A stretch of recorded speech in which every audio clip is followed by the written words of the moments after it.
ইলিয়াস খান, আমরা এমন একটা সময় আলোচনা করছি, মানে একেবারে আমাদের স্বাধীনতা দিবসের প্রাক্কালে, মাত্রই গতকাল স্বাধীনতা দিবস উদযাপিত হলো, এবং এই নতুন বাস্তবতায় স্বাধীনতা দিবস উদযাপনের কালে আমরা দেখলাম আবার সেই বিতর্কটা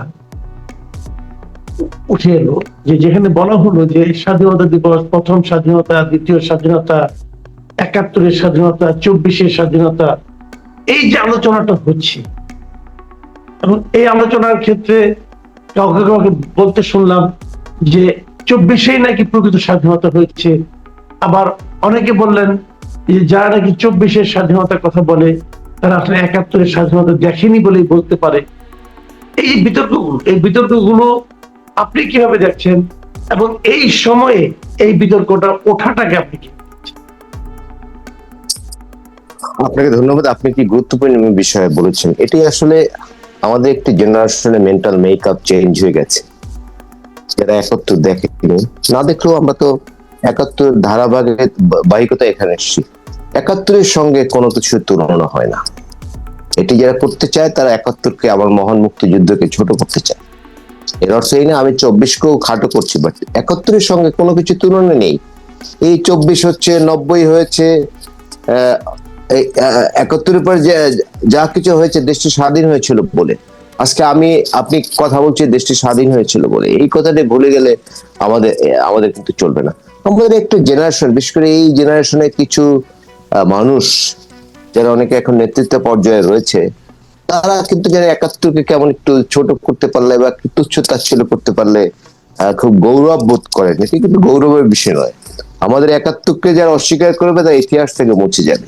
আমরা যে দল করি, বিভিন্ন দল বাংলাদেশে আছে, যে দল করি, কিন্তু ৭১-কে কেউ খাটো করলে বা ৭১-কে কেউ মুছে ফেলতে চাইলে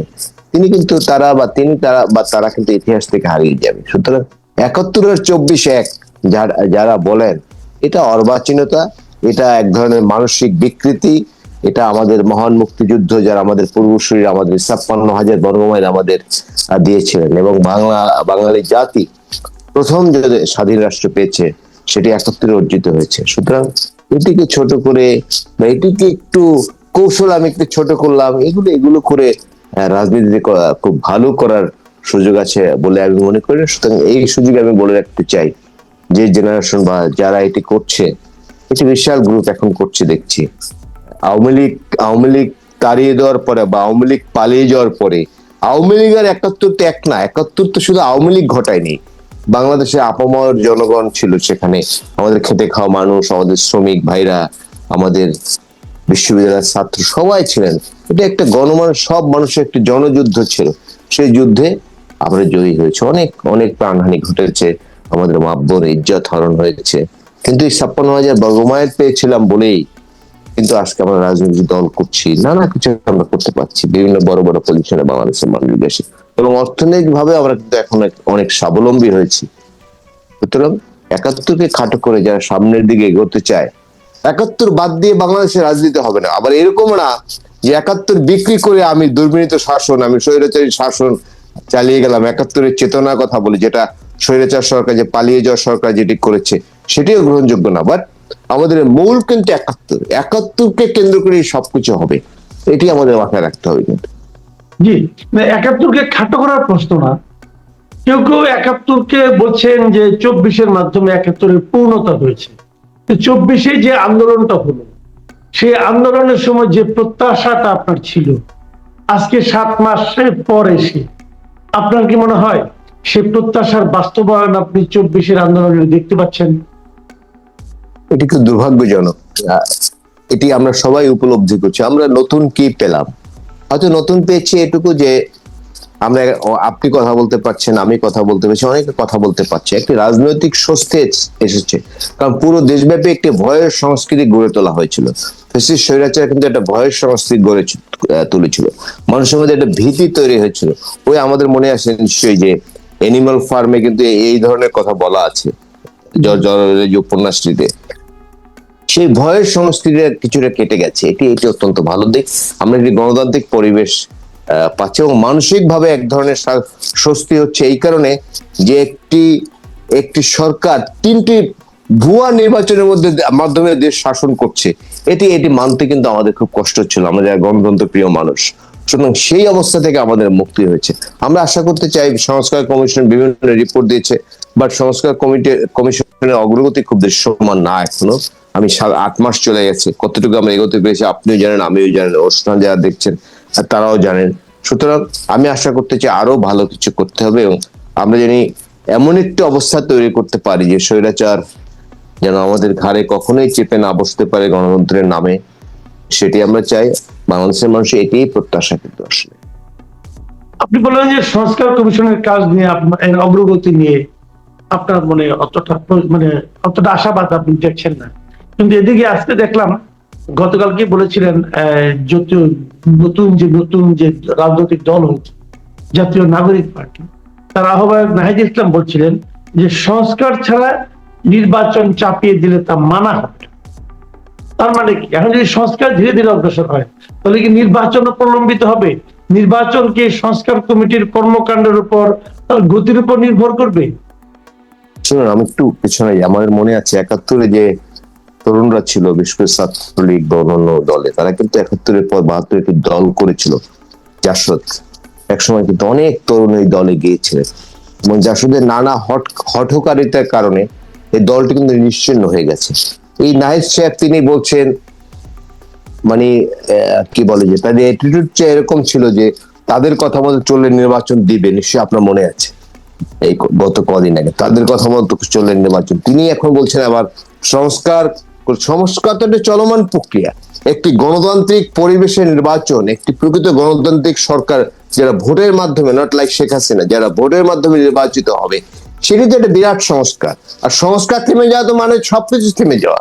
সংস্কার তো একটা চলমান প্রক্রিয়া। এখন আমি সংস্কার পরে নির্বাচন, আমি 16 বছরের বালককে ভোটার করতে হবে, তারপরে নির্বাচন, 23 বছর ইলেকশন করতে দিতে হবে, এই আইন পাশ করে নির্বাচন, দ্বিতীয় রিপাবলিক, মানে দুর্বোধ্য কিছু শব্দ তারা আমদানি করছে। নতুন বন্দোবস্ত কি? আমরা একটু জানতে চাই, কি নতুন বন্দোবস্ত? এই 100-150 গাড়ি নিয়ে নির্বাচনী ক্যাম্পেইনে যাওয়া, যিনি কি বলে হলে থেকেছেন, নিজের পরিচয় লুকিয়ে ছাত্রলীগ করেছেন স্বস্তিতে থাকার জন্য, তিনি আবার বলেন যে আমার দাদা 50 বছর আগে এরকম 150 গাড়ি ভাড়া করে আমাকে দিতে পারতেন, আমার নির্বাচনী ব্যয় দিতে পারতেন। এই আমরা তো দেখতে পাচ্ছি 100 তরুণ করা হয় এক নেতার নামে দেখেছি। সুতরাং লক্ষণ খুব ভালো না। তারা যা বলবে সেভাবেই দেশ চলবে, সেভাবেই সবকিছু হতে হবে। আমি তো ওদিন একটি টকশোতে বলেছি যে আমার আসনে 3.5 লক্ষ ভোট, একটি ভোট আমি এনসিপির দেখি না যে এনসিপি একটি ভোট দেবে। আর নগরীতে বসে কিছু তরুণকে নিয়ে আন্দোলন করলাম, সবকিছু হয়ে গেল, এটি ভাবার কোনো সুযোগ আছে বলে আমি মনে করি না। সুতরাং এই যে অ্যাটিটিউড যে আমরা কি বলে যে সংস্কার না করলে আমরা নির্বাচন করে দিব, এটা তো স্বৈরাচারের অ্যাটিটিউড। গণতন্ত্রের অন্যতম বিষয় হচ্ছে একটি সুষ্ঠু নির্বাচন। তারা কিভাবে হুমকি দেয় যে আমরা নির্বাচন করতে দেবো না, এটা দুর্ভাগ্যজনক। আমরা এনসিপির জন্য আমাদের শুভকামনা থাকলো, বাট আচার আচরণ অ্যাটিটিউড তাদের একটু চেঞ্জ করাতে। এক অর্বাচীন বালক সেদিন বলেছেন যে সিপাহী বিপ্লব লুট করেছেন জিয়াউর রহমান, তিনি বেনিফিশিয়ারি হয়েছেন, তিনি লুট করে তিনি দেশের প্রেসিডেন্ট হয়েছেন। এগুলো তো বালখিল্য আচরণ, এগুলো খুব দুর্ভাগ্যজনক। এগুলো এখনই তাদের লাগাম টেনে ধরা উচিত, না হলে কিন্তু আগামী দিনে আরো দুর্ভোগ সৃষ্টি হবে। এই আমাদের স্বাধীনতা দিবসের প্রাক্কালে ডক্টর ইউনূস তার আগের রাতে একটা বক্তৃতা দিলেন।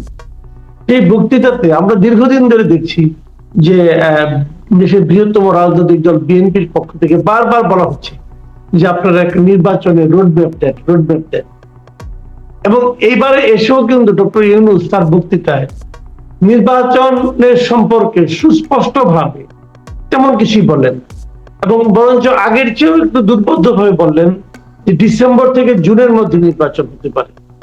আপনি কি মনে করেন যে নির্বাচনের রোডম্যাপ দেওয়াটা এই সরকারের জন্য খুবই কষ্টকর একটা কাজ, অথবা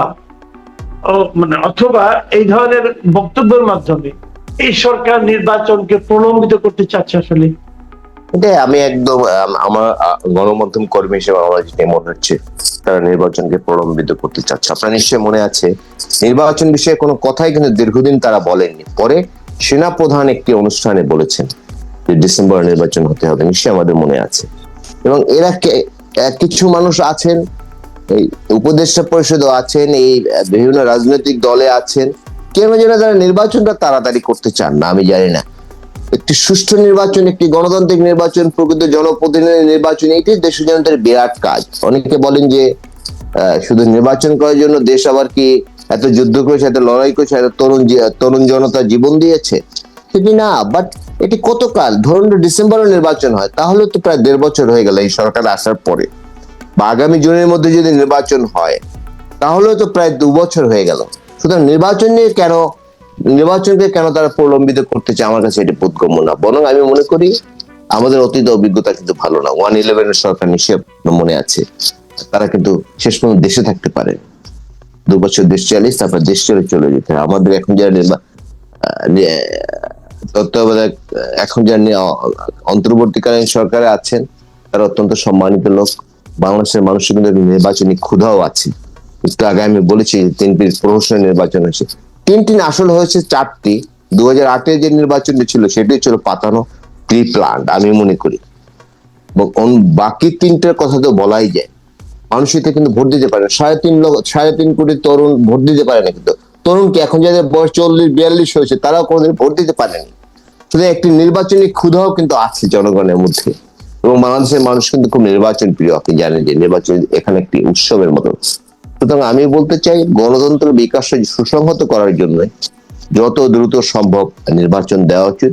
এবং নির্বাচনে এসে এই যে কি এক ধরনের নাটক করা হচ্ছে, এই ডিসেম্বরে হচ্ছে, ডিসেম্বর থেকে জুনের মধ্যে, আগে আমরা শুনেছি ডিসেম্বর অথবা জুনে, কিন্তু এখন ডিসেম্বর থেকে জুনের মধ্যে, এই কবে আমরা তো বুঝতে পারছি না।